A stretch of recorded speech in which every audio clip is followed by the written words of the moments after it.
hand for Ahmed, please. Ahmed, come on up here. Woo! Woo! Thank you, Paul. Thank you, people. They are really your friends, man. Brandon? Yeah, you should try getting some. No, I'm like, that's a good one. The reason why I was saying is like, they didn't laugh at anything other than what you said. Even Paul was silent. You like give them drugs or something, just laugh on me or I'll be like kick your ass. And it's okay. It's all good. I have friends, but you know, like the way Edmontonians are, they're always busy with nothing. It's good. Yeah, my name is Amit. So it starts with an A, ends with a D, me in between. But every time I like say this name to someone white, they have this impulsive, compulsive desire to call me Ahmed, Hamid. Sometimes they just won't even try and say Muhammad. And like 911. I'm like, seriously? It doesn't sound that complicated. It's a very simple name. I wanted to be an airline pilot though. Thank you very much. You guys are judging me already. I have a student pilot license. But my flying instructor suggested since I have a bit of psychological issues, it's better to bomb on stage than to actually take a real plane and fly around. I was good with the takeoffs, really good with takeoffs. Cruise was also, I can do really well.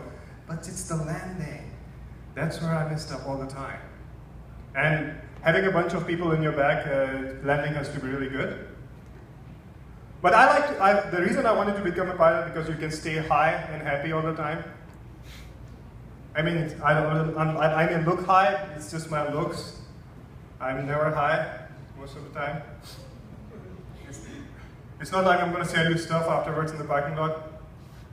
First one is free, the rest one you pay. So growing up as a child, I was always kind of confused and I always end up messing up words.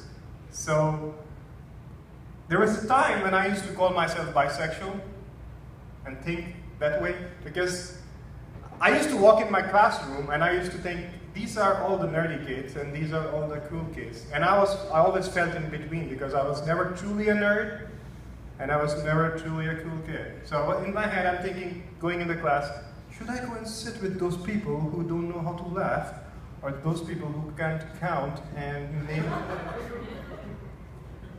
are rednecks?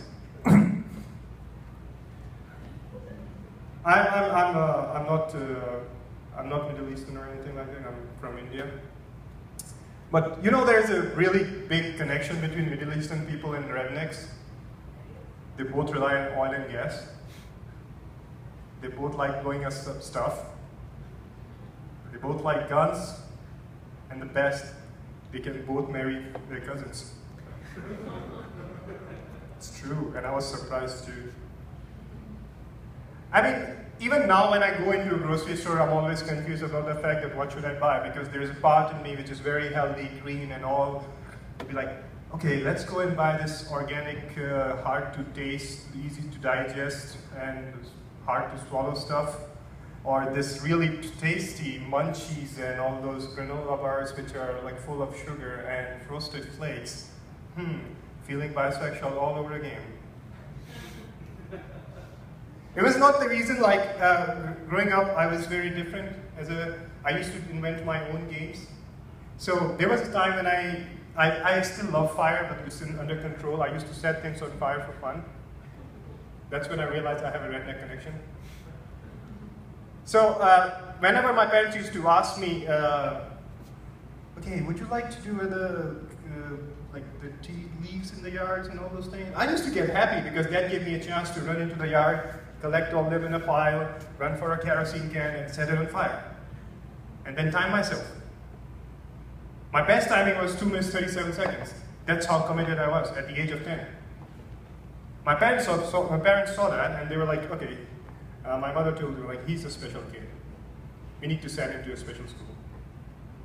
That's when they sent me to a school where I was raised by Germans. Thank you very much.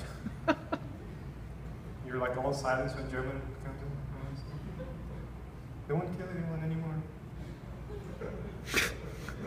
My German nuns and sisters, like they were my teachers, they told me about the lake of fire, and I'm talking to my buddy.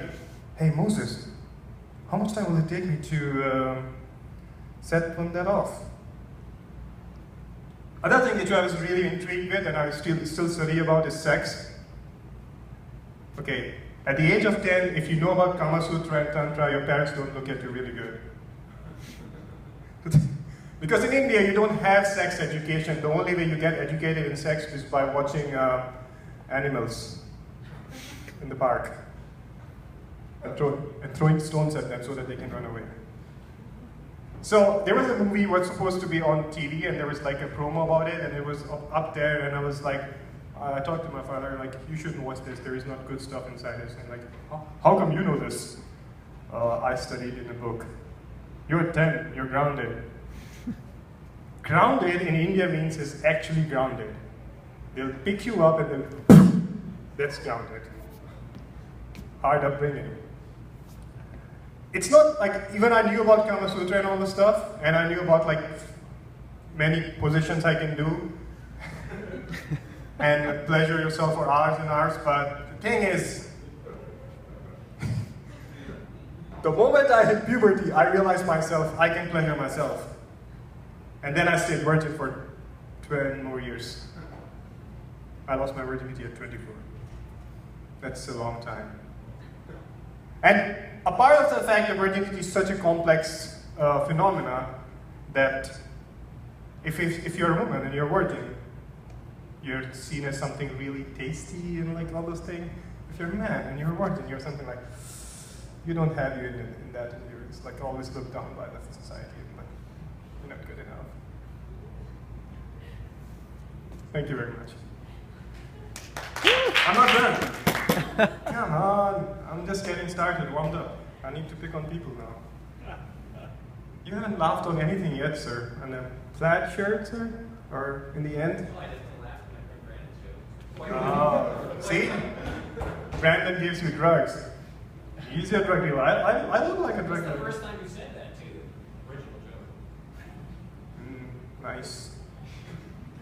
Do you write for him? Do I ever write for him? Yeah.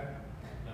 Oh, probably then he might be better funny and stop talking about dicks and people and all that Better, thing. funny, It's okay. He was really funny. I like this, the way he made us feel all bad. It's all good.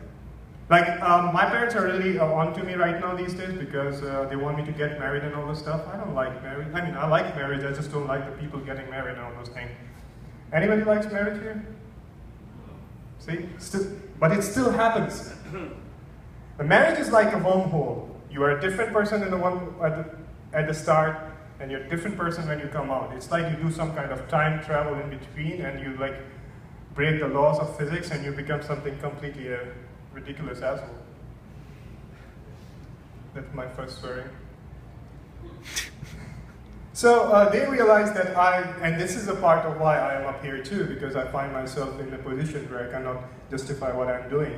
They think that I'm not competent enough to find myself a really nice one. So my father will be like, oh, we'll find you this really good looking Indian girls, and you should marry one of them so that we can exchange you for cows. Seriously? And my mother will give me all that guilt strap. All your friends are getting married. They have kids. And they have grandkids. When are you gonna give me one? In my head, I'm thinking the only kind of arranged marriage that's good enough for me is like the shotgun wedding. You know about that? In Alberta, you actually can get a farm girl pregnant and then you have to marry because the father has shotgun. That's my idea of arranged marriage. Thank you very much. My name is Amit Solanki.